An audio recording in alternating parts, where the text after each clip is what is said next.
Shalom, shalom, Javerín, que el Eterno nos esté otorgando un día espléndido y lleno de mucha luz y mucha bendición para todos ustedes. Bien, estamos en Sefer a los de Italia, Perec 7, Pasuk 7. Dice, ¿qué diremos pues? ¿La ley divina es pecado? En ninguna manera, pero yo no tuve conciencia de la realidad del pecado, sino por la ley divina, porque tampoco tuviera una percepción correcta de la codicia si la ley divina no dijera no codiciarás. Mas el pecado, aprovechándose del mandamiento, produjo en mí todo tipo de codicia, porque sin la ley divina el pecado está muerto. Pablo, asumiendo el lugar de su destinatario gentil, expresa más profundamente la relación entre ambos sistemas. Yo sin ley vivía en un tiempo, pero venido el mandamiento, el pecado revivió y mi yo espiritual murió.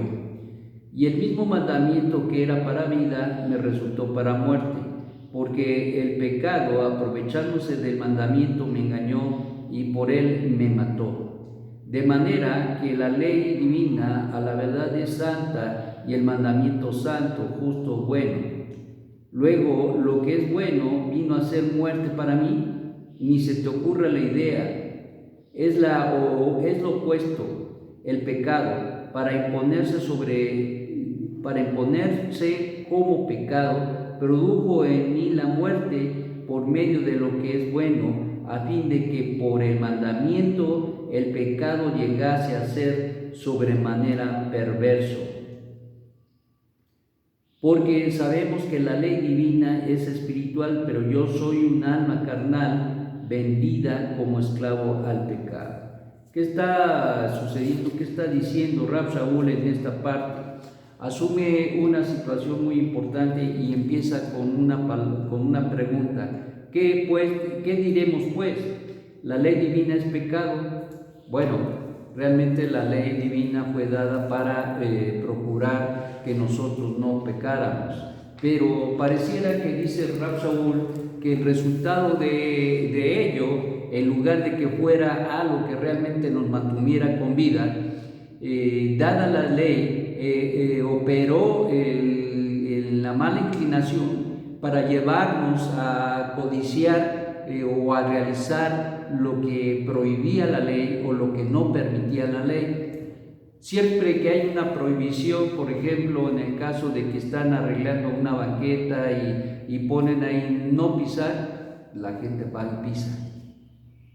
Porque hay una situación muy especial que cuando algo se prohíbe, cuando algo no es correcto, hay una tendencia, llamémosle entre comillas, natural, que lleva a la gente a querer o a desear lo que no está permitido. Y es de lo que está hablando Rab Shaul, de que hay una situación que se puede manejar, se puede entender con que la ley divina pudiera ser que es el causante del pecado, pero no es la ley divina, sino es al final del día, como dice al final, es mi alma animal, como dice, y esta alma animal, esta manifestación del pecado en mi vida, esto hace que haya una reacción negativa de parte de mí, y por esta razón mucha gente cae y se desvanece, porque hay cosas que están sucediendo y suceden en la vida. Ciertamente parte de Rab Shaul de pensar, si el Eterno no hubiera dado la ley, pues el hombre estaría neutro. Pero dada la ley, como ocurrió en el primer pecado con Adán Arishon, pues entonces eso lo llevó a cometer la transgresión. Eso llevó a Java a declinar el deseo del Eterno de no comer y comer del árbol del fruto del árbol prohibido. En este sentido, entonces, ¿qué fue mejor? El tener la prohibición, el tener el mandamiento, no tener el mandamiento. Uno podría decir y concluir, pues lo mejor es que no hubiese habido el mandamiento y así no se hubiera uno evitado el pecado. Y hasta cierto punto la lógica hasta ahí está bien.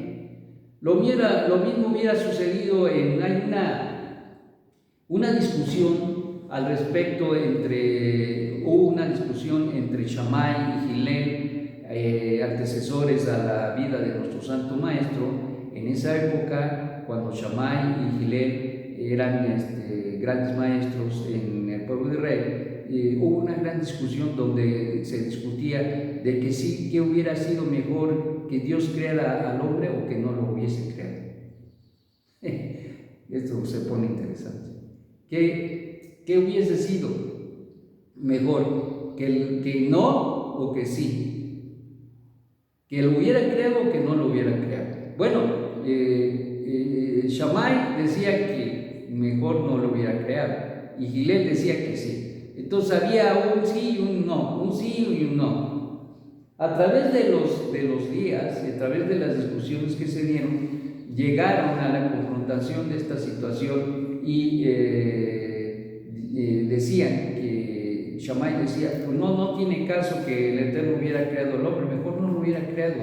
Así se hubieran evitado tanto pecado, se hubieran evitado tantos problemas, tanta devastación, tanta maldad, tanta iniquidad, mejor no lo hubiera creado. Y por el otro lado, Hillel decía, no, sí, lo mejor es que el Eterno hubiese creado al hombre, porque es una manifestación de su gloria, es una manifestación de lo que él es. Y había ahí un conflicto bien tremendo, y en la conclusión de todo esto llegaron a que lo mejor sería que no hubiese sido creado el hombre. Fíjate nada más. Sin embargo, asumieron que aun cuando la lógica lleva a que lo mejor es que no hubiese sido creado el hombre, llegaron a la conclusión que lo mejor fue que hubiese sido creado porque el Eterno no se equivoca. Es interesante.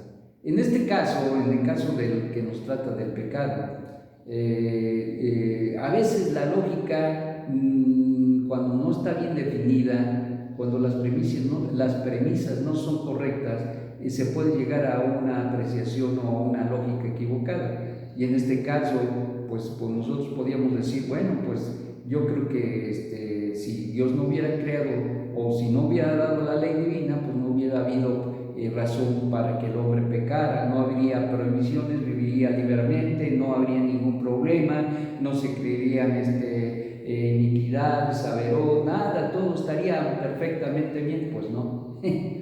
Pues no. ¿Por qué razón?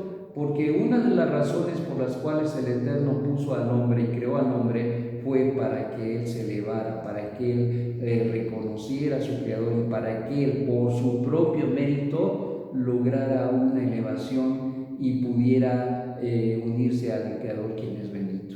Esa fue la razón por la cual creó el Eterno al hombre, para que en él hubiera un mérito, para que el hombre decidiera por su voluntad, no porque él impusiera. Y el mandamiento es bueno porque guía al hombre en esa elevación, y si no hay mandamiento, no podría haber elevación.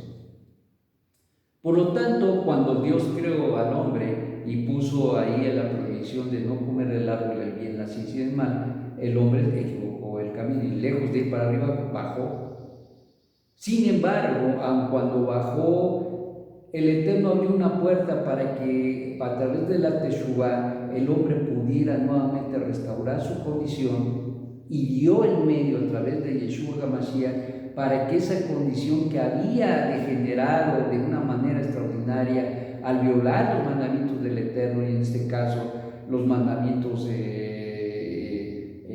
tienen que ver con la voluntad, voluntarios, y los pecados voluntarios y pecados involuntarios, estos pudieran tener una apropiada forma de restauración y en este caso por eso dio las leyes levíticas, para que por medio de todos los ritos y la liturgia y la presentación de los corbanot se pudiera restaurar esa condición. Pero los pecados de caret, los pecados de feshá, no tenían recurso o medio para poder solucionarlos. Entonces, por lo tanto, lo que hace el Eterno es proveer de un medio justo, bueno, para que el hombre pueda elevarse de esa condición, y eso es a través de Yeshua HaMashiach. Bueno, pues en medio de todo esto nos lleva a pensar y volver a la idea y al pensamiento que nos ocupa hoy, y que si es la ley buena o que si no valía la pena o no debería haber sido dada la ley. Rab Shaul dice, no, la ley es buena, santa, justa, la ley es buena, pero nosotros cuando violamos los mandamientos lo hacemos mal. ¿Y por qué lo hacemos mal? Porque tenemos en nuestra vida ese recurso de decidir, y esa decisión nos lleva a hacer y a violar el mandamiento. Y por esa razón, aun cuando se viola el mandamiento, siempre hay el recurso de hacer la rectificación y elevarnos.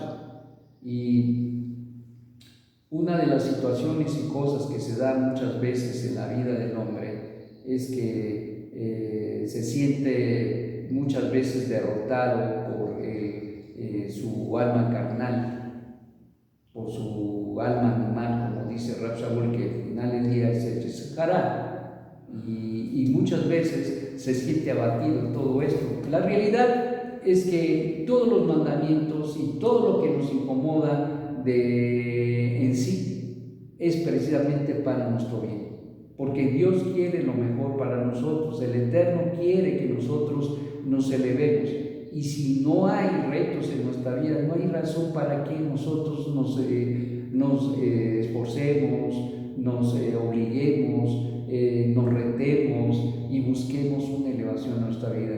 Este mensaje es la ley es buena, no nos equivoquemos, y nos sirve para elevarnos, pero hay un reto ahí que tenemos que vencer, y es precisamente la razón por la cual el Eterno dio los mandamientos, para que nosotros pudiéramos tener el medio para vencer y elevarnos. Nos enseñaba el Moré en esta ocasión en la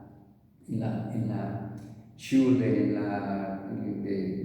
Arbit, nos enseñaba una situación muy bonita al respecto de que enfatizaba el hecho de las 4 Kehilot que decían: y si vencieres, y si vencieres, y si vencieres, y si vencieres, yo te daré del árbol de la vida, yo te daré la entrada, yo te daré la bendición, etcétera, etcétera. Entonces, eso es el punto. Al final del día se enfatiza y nos enfatiza el Eterno a través de estas visiones que el Eterno entregó a Mashiach Yeshua, y luego mandó al Malach para que se los diera a Yohanan. Enfatiza el hecho de que debe haber esfuerzo en nuestra vida.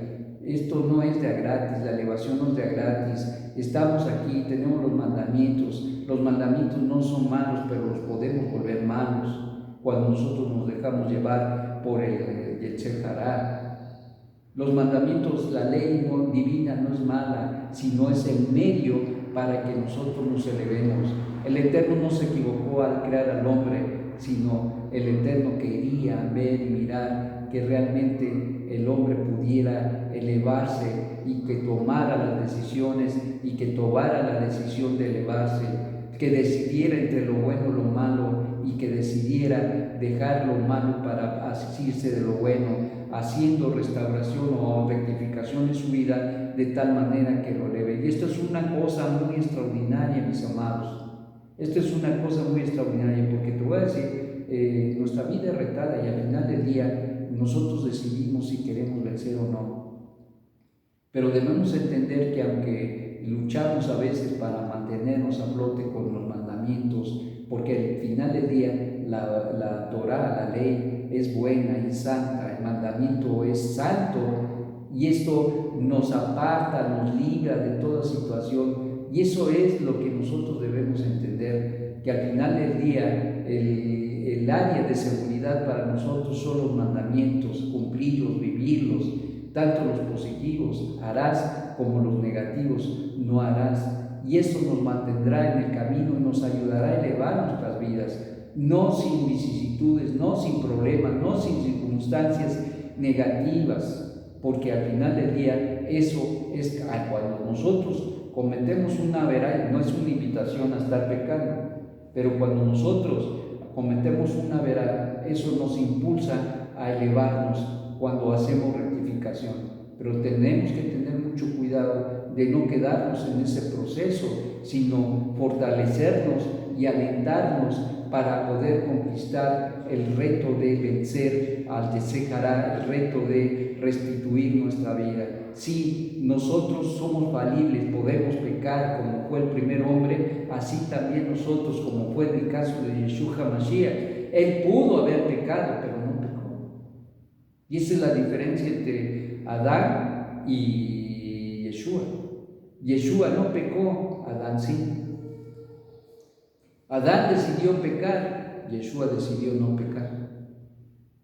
Y por esta razón es que nosotros ahora tenemos el recurso para poder restaurar esa relación con el Eterno, unir el cielo con la tierra, tener la posibilidad de tener una relación confiable y verdadera, restaurada con el Eterno, y aspirar a el mundo venidero, uniéndonos a nuestra raíz espiritual. Mis amados, que esto nos haga pensar y reflexionar, y que nos haga mirar y ver que realmente los mandamientos son buenos, justos y santos, y que estamos siendo retados verdaderamente, pero que al final del día el propósito de haber dado la Torá, el Eterno, es para una elevación extraordinaria en nuestra vida. Reflexiónalo, piénsalo cuando te equivocas, cuando cometes alguna verá, lo aleno. Tienes que pensar que tienes que elevarte y tienes que fortalecerte, no bajar las manos, porque recordemos las palabras que Malach le dijo a Yohanan en esa revelación: al que venciere yo le daré que se siente conmigo y que reine conmigo. Bueno, pues mis amados, que el Eterno les tenga con un bien magnífico en este día, y que nos ayude a siempre empujar y abatir al alma animal, al Yesejará, y lograr las elevaciones que son necesarias en nuestra vida. Shalom, shalom.